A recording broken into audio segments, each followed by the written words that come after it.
Perfectly honest, if I had my choice of my foot not hurting, or maybe the best way that I could do it is have the car run over my foot, and then after I recovered from my foot being broken all to pieces and everything, my foot would be better protected against somebody of it hurting. You know, I would choose getting vaccinated, to tell you the truth.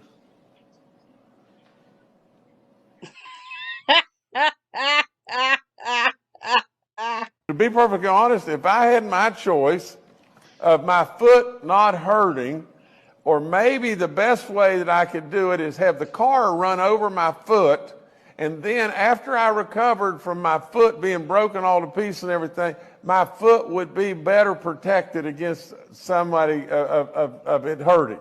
You know, I would choose getting vaccinated, to tell you the truth.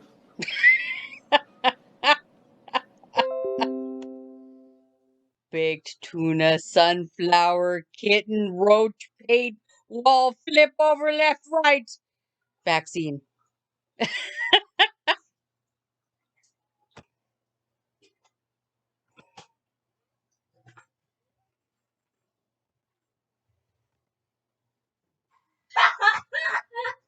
Balance of power when it comes to fighting and winning wars.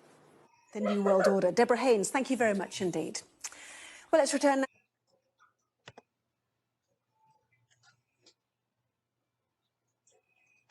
now. In 2021. In Australia, people aren't allowed to travel more than 5 kilometers from their home. People who live alone were once allowed further to briefly visit a friend, but no longer. Now they can only register a single person within 5 kilometers of their home. Within that 5 kilometers, they are only allowed outside of their home for 2 hours a day. And when they are out, they need permission. They are required to scan QR codes with their phones to show where they've been. There are only 3 permissible reasons to leave your home: to exercise or to go shopping, if there is a shop within your 5K bubble, or go to work. That is, if you still have a job. Most shops have been shut down in Australia for over 200 days, and in many areas, people cannot go to work unless they get the shot. If you are caught outside without an excuse, you are arrested.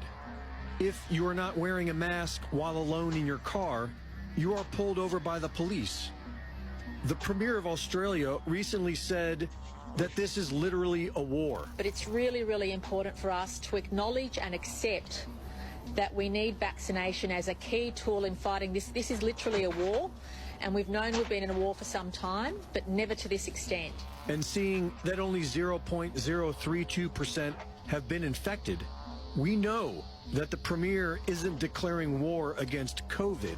That would be insane. She is declaring war against the people. And she isn't joking. Girls as young as 12 years old are getting pepper sprayed and arrested by the police for not wearing masks.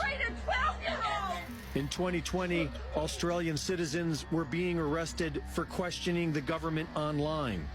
Now, they are being arrested for questioning the government in their own homes.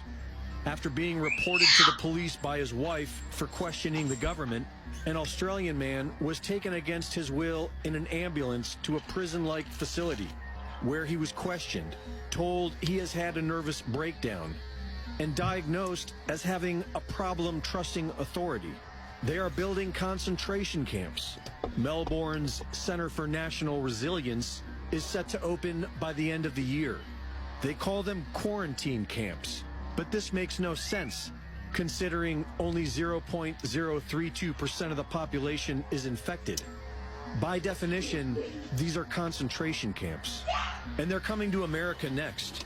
Australia lost their guns because they never had the Bill of Rights to protect them. America does. But for how long? What do you think people need to know? Anything that you think hasn't been? This is Australia in 20.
he's sitting on.